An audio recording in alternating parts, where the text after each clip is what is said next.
کہ قادریہ کے بڑے بزرگ ہیں حضرت مخدوم محمد راشد پیر روزہ دھنی پیر صاحب پگاڑو، ان کا واقعہ ہے۔ وہ بیٹھے ہوئے تھے درگاہ، تو ایک شخص آیا، اس نے کہا حضور مجھے ایک بات عرض کرنی ہے۔ مخدوم محمد راشد مسجد میں بیٹھتے تھے، قادری سلسلے کے بڑے عظیم الشان بزرگ گزرے ہیں، ان کے بڑے نقشبندی سلسلے سے وابستہ تھے، پھر یہ حضرت قادری سلسلے میں بیعت ہوئے تھے۔ تو اس نے کہا حضور فرمایا کہ ہاں بتاؤ کیا ہوا؟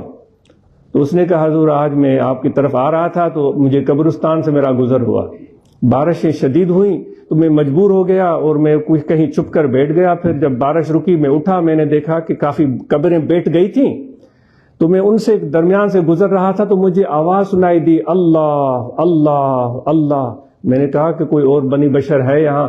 میں نے دائیں بائیں ادھر ادھر نظر کی تو مجھے کوئی آدمی نظر نہیں آیا۔ میں نے کوشش کی کہ کوئی بندہ ملے، کوئی کون ذکر کر رہا ہے؟ تو وہ کہتے ہیں کہ پھر میری نظر گئی اس قبر کی طرف جو بارش کی پانی کی وجہ سے اکھڑ گئی تھی، کھل گئی تھی۔ اندر میں نے دیکھا کہ وہ ہڈیوں کا ڈھانچہ پڑا ہوا تھا، سارا جسم وہ ہڈیاں باقی بچی تھیں، باقی کچھ بھی نہیں تھا، لیکن اس کا سر سلامت تھا، اس کا سر سلامت تھا۔ یہ ملفوظات پیر روزہ دھنی میں آپ یہ واقعہ پڑھ سکتے ہیں۔ تو میں نے دیکھا اس سر سے آواز آ رہی تھی اللہ اللہ اللہ۔ میں حیران ہو گیا، حضرت میں نے کبھی ایسا منظر نہیں دیکھا۔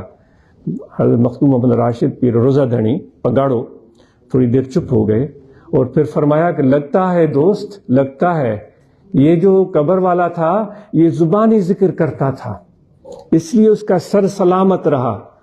فرمایا کہ اگر قلبی ذکر کر رہا ہوتا تو پورا جسم اس کا سلامت ہوتا۔